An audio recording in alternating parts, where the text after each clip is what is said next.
Oh, we're Is live. this thing on? Is this thing on? This thing's on. Help, I'm trapped in your It's on, phone. okay. How do I get into this phone? Get me out of your phone. There we go. Happy Sunday, everybody. Coach Cody here, and also the man, Coach TJ. Good morning, everybody. We are down here at Banpo. Another beautiful morning. Unbelievable. We are getting set up. We've got the Spartan training team coming down here today. Man, that's going to be awesome. It's going to be awesome. I mean, the good thing about, this is what we talk about a lot, but the good thing about having a goal to work for or an event or something is that, you know, as a coach especially, we know what we need to do. We can tell you what to do.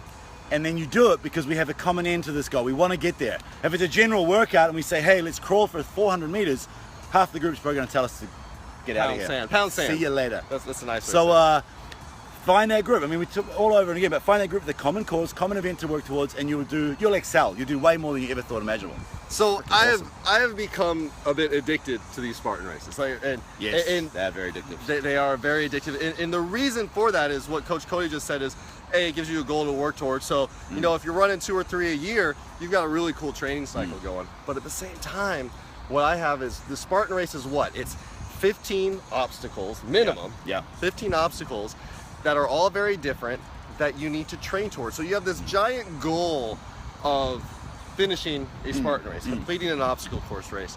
And within that goal, you need to develop these micro goals or progressions, as we talk about so often, that are going to get you across the finish line. So that's what we really wanted to dig into lately, is getting these progressions right. That's right. And just quickly before we move on to that, like think about that whole life purpose of training that we have is when you move away from being an athlete is just to be prepared for everything, right? And anything. And so in that race, there's a chance for you to carry things, climb over things, push things, crawl under things. So testing your ability as a human being can sort of work holes in it, right? If you can't climb a 6-foot wall, then you need to get your ass to there and practice that stuff, because at some point in your life, that might be something that's really urgent, a matter of life and death. Yeah. It could be a matter of anything. So it's a great test to see where you're really at. You know, not to make light of any situation, but you know, right now in the U.S. they're dealing with a giant natural tragedy that it's just been a disaster. And with that, the people that are doing well and the people that are out there rescuing people are the ones that train these kinds of things, that can get in there and get over the walls. And while it's a strength thing, it's so much of a skill thing. And it's something that, it's skills that you as a human, as Coach Cody said, should be developing. It's skills that many of you have as an infant and you lose. Oh yeah. You know, crawling under things. Yeah. How do we forget how to do that? We used to enjoy that actually, but quite often, we used to get punished growing up with physical activity, right? As a sports team or as a rugby player, for example. In the military, In the military, right? So if they say, you've done bad or you're late, run laps. So if you're an 8-year-old kid running laps because you were late, all that does is drive into your skull. That fitness and running is punishment. Yeah. It's the worst way to bring up our kids. I mean, the best punishment would be, hey kid, sit down there and watch us crush these laps, because he's gonna hate it missing out on that stuff. So again, it's, I think, a bit of a tangent, but that whole kind of being wired to make sure that fitness and stuff is a really good reward, and we need to get into that. You're spot on with that. I always laugh, even nowadays, when we were going through infantry school. You know, the drill sergeant somebody would screw up, so everybody half right face, front leaning rest position, that's your push-up position, and they would say down, up, and you count 1, down, up, you count 2. He might go to 10. He might, and you might have done 10 push-ups then, and everybody's like, oh, oh, I'm so tired. Because it's a mental thing, right? That was the punishment, and that's where they took it from. But yeah, you're spot on with that. That one always gets me, because now we've got guys out here doing 50, 60 push-ups in a session, and they're loving it. And they're loving it. It's just the whole thing about it. But once you get a little bit older and you figure out what's going on with stuff, being pushed with physical challenges and training, and even as a bit of a punishment, it's a little different, I feel. So again, as a child, really, we need to sort of refocus that. But as an adult, getting your ass whipped to a certain point with especially, you know what? We talked about infantry school, whatever. Yeah. People pay money for that treatment now. They pay thousands of dollars. Hey, I want to be in the military, but I don't really. Yeah. So I'm going to train with you guys, and please crush me for 6. And you know what? I would love to do that. I want to do that extremely badly. That would be awesome. And the ones that excel on the military side, the ones that excel are the ones that don't let the punishment side get into their head. Yeah. They're just grinning ear to ear with all this, like, man, I'm getting this for free. We always said PT is for free. Yeah. And that was a saying. That's what we always did. So along the back to kind of the progressions and what we were talking about. The example today is we're going to be teaching wall climbs.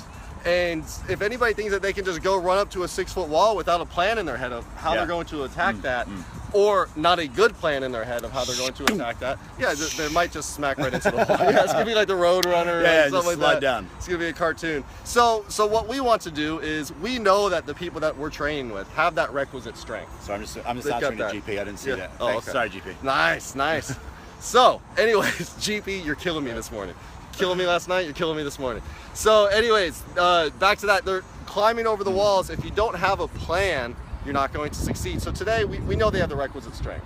What do we want to do? We want to develop those skills. And the way we're going to do that is with small steps along the way. Yeah, it's very smooth. And again, with things dealing with height or skills or climbing, I find that quite often athletes have just never been in that position before. So being on top of a wall is quite scary, right? So the progressions will lead you so that, halfway becomes comfortable, 3/4 way, then the top, and it all becomes comfortable to a point where you just put it all together and you finish the mission. Now you have developed a skill by taking all these little smaller bits and putting it together into one. That's right. Thing. That's right. And that applies to anything in life. It's not just a fitness thing. However, while we're talking about this and this skill development and strength development, this is something that really does carry over into more and more studies are coming out showing that this is what people do to get smart in a lot of areas. This is the physically fit people generally are the better thinkers, the calmer thinkers, better under pressure, and that's something that we should all be shooting for. Yeah, for sure. That's awesome, eh? And so let's continue with a bit of progression action because we, thinking about stepping into a CrossFit box for a lot of people, or even to our environment, and there are a lot of movements and training that looks extremely, we'll say sexy, right? That looks like, whoa, man, I want to do that, like a backflip. Yeah. This guy doing backflips. I can do them, but they don't look sexy. So, like doing a backflip or doing a muscle up or or a handstand walking, this kind of stuff looks amazing, right? And a lot of people just want to skip the progressions and be like, hey, when are we going to learn muscle ups?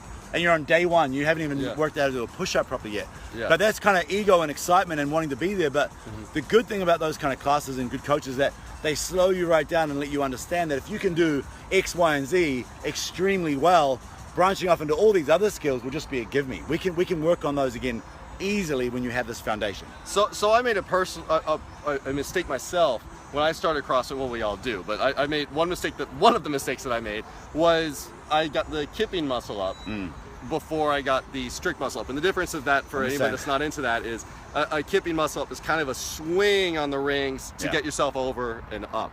And a strict one is using just that tensile strength to get yourself up. So what happened with that was the kipping one, I just practiced it and got better. And before I knew it, I could do 10 in a row kipping, and I still did not have a clean, strict ring muscle up. And so I was neglecting strength. I was neglecting skill. And I was neglecting a very big portion of what would make me better as an all-around athlete. Because I focused on what do you teach me about? Stop focusing on your strengths, focus on your weakness, right? And if you're not going to focus on those things that you're not good at, well, you're not going to get better. Well, with the muscle up, I'll take myself as an example as well. When I first tried them, it was just full on like bicep kill, no reppers, get over top and kip and get it finished.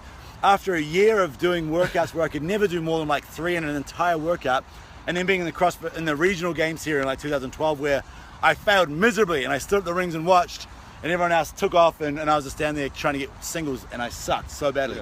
So I went on a full phase of regression. I went right back to the start and worked on the basics to the point where they all came back, and then ultimately sooner or later I could do more than what I could at the very start easily. But I went to zero again very quickly. Well, and that's what happens. And try to learn this from other people rather than making the same mistakes yourself.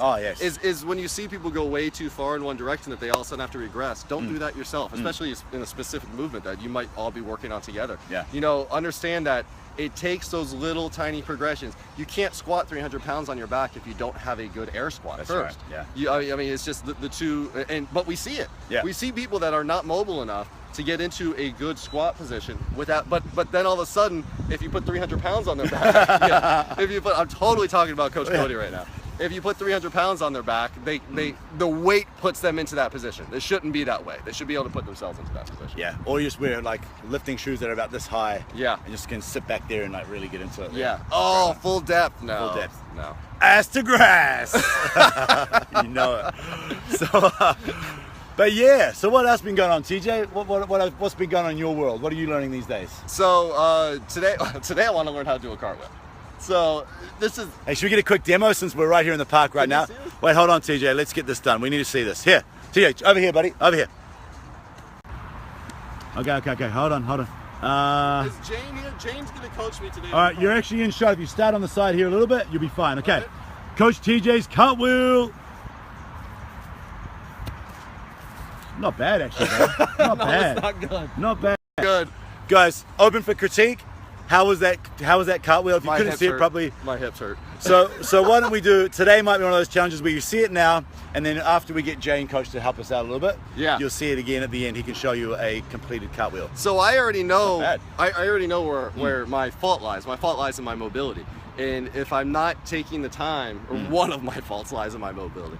If I'm not taking the time to work on that mobility, I'm never gonna, so if I don't do this thing, I'm never gonna get the cartwheel. So I think what we need to do is you need me to show you how to do it, actually. All right, let's do it. Let's do it. So just let me know from the right spot. Perfect spot. Perfect. Actually, I'll go from this way so you can see my face. Okay. It's so dark anyways. It's all about being smooth, right? So it's all about the... Yeah. That was, if you can yell parkour after that, there's children around though. You always forget. There's children around. 7 out of 10. Thank you, John. I appreciate that. We didn't get a TJ score though, did we? Where's my score? What the heck? I think it was a 0. It just wasn't even given. Yeah. No love there at all. Absolutely. Terrible. What else?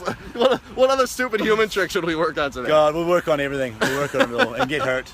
Absolutely. How long have we been running for? Okay, so guys, I think we've done it. We need to get to work, but thanks for staying with us to the very end of that video and seeing the gift that we had prepared for you, which was AKA Cartwheel Beauty. Absolutely, guys. If you're not already planning on coming out here, you've still got half an hour.